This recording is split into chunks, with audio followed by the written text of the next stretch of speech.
Burada şu anda tarlanın başındayız. Pancar ekiyoruz şu anda Kıyık köyünde. Muş Kıyık köy merkeze bağlı Kıyık köyünde.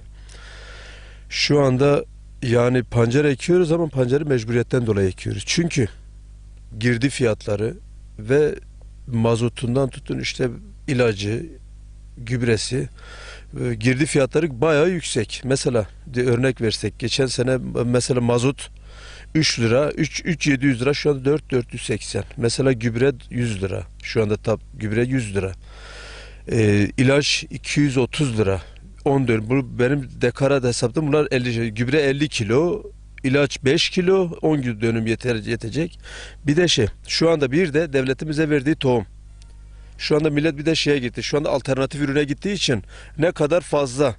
Mesela az girdiğine çok fiyat. Şu anda bir de Avrupa'yı tohumlar. Onu ekmeye başladılar. O da tane bazında 50 bin tane bir tohumda, o da 280 lira. O da yeteceği 6 dönümlük. Yani şu anda bizim yani girdi fiyatları yüksek olsun, tamam da yüksek, ama bizim de maliyetimiz, ürettiğimiz şeker pancarının fiyatı yüksek olursa girdiğiyle tüketim birbirini karşılarsa sıkıntı yok. Ama şöyle bir diyelim, yani bir siyasete kaçmayalım da hükümetler döneminde, Erbakan hükümeti döneminde diyelim ki ilk önce buna da şeker pancarı 120 lira. Halen bu sene şu anda 135 lira. Taban fiyat 130. O da bu seneki şu anda toprağımız sürekli pancar olduğu için şeker oranı, yani polar bazında diyoruz. Şimdi fabrikayla 16 polar üzerinde anlaşmamızı yapıyoruz. Ve şu anda fiyat bizim köyde çoğu çiftçimiz taban fiyatının altında para alıyor. Çünkü şeker oranı kalmadı arazide. Şu anda bir de bu sene hükümetin aldığı bir karar var. İşte yüzey ilaçlama, sulu ilaç dediğimiz kısım, o yasak koydu. Bundan 2014 yılından itibaren yok artık. Yani toprağın üzerine yok. O da işte çapa ilacı dediğimiz, yani o da olmadığı için, o da bundan sonra olmayacağı için bu girdi fiyatları, ama bu da işçiliği bu sefer fazlalaştırıyor. Şu anda bir işçinin yümyesi 35 lira. Artı bu da hep ekipman, makine işi. Şu anda devletin şu anda bize verdiği şu mimzer dekara, biz devletten bunu 6 milyon 250 bin liraya kiralıyoruz, bizde para kesiyor. Çiftçinin ektiği pancarın dekarına. Bu da görüyorsunuz, yani bu mimzer 1982 yapımı. Artık özelliği kalmamış, şeyi kalmamış.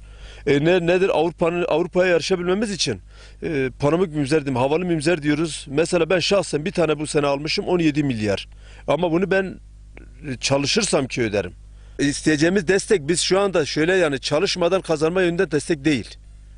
Yani hükümetler bu diyelim ki, hani biz şu anda diyoruz ki Avrupa Birliği modelleri, Avrupa Birliği diyoruz. Avrupa Birliği normlarına göre Avrupa Birliği ülkelerinde çoğu şeylerde mesela çiftçinin kullandığı mazota süspansiyon uyguluyor, yapıyor.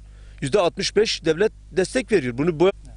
Şu anda bu mazota destek verirse, işte gübresine destek verirse, devletin birçok fonları var. Bu fonlardan karşılarsa, şu anda Muş Ovası diyoruz, cennet bir bölge. Tam Muş Ovası'nın göbeği şu anda oturmuş. Burada taş da bıraksan taş da çatlar, yani tohum gelir içinden.